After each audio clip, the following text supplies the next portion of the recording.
Everybody has heard the saying that you never get a second chance to make your first impression. Therefore, everybody wants to make a great first impression. I want you to understand, though, that your first impression is not the things that you say. It is not the script that you have memorized. It's not what happens after you shake hands and start the small talk. Your first impression happens in the first 3 seconds of someone encountering you, and this is usually before a single word has been spoken. People decide about you in 3 seconds. Let me tell you what to do in those 3 seconds that will show that you're a person of presence, especially for the men out there. Number one, how you enter and the speed at which you enter the room. A person who is under anxiety and stress, a lower status person, rushes into a space and they rush into behavior and activity. Whereas a higher level person arrives into a space. They arrive in. Think of a person showing up fashionably late for a party or for some type of event. They show up when they show up, and they come in not as if they're rushing, like, hey, I'm late, I gotta hurry up and get into the party. They show up as if, okay, the party has now begun because I got there.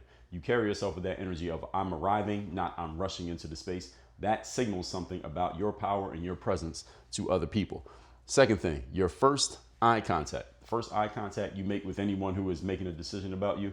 When you make that eye contact, power, you meet other people's eyes without breaking your rhythm. Doesn't mean you have to stare every person down, but you look at them, you notice them, move on to the next person, notice them, move on to the next person, notice them, move on to the next. You notice people, you meet someone's eyes, you don't scan quickly, you don't break eye contact quickly. You meet someone's eyes, then you move on to the next one. The person of power is simply scanning and evaluating the room, not looking to see who is evaluating them. There's a big difference between those. One look.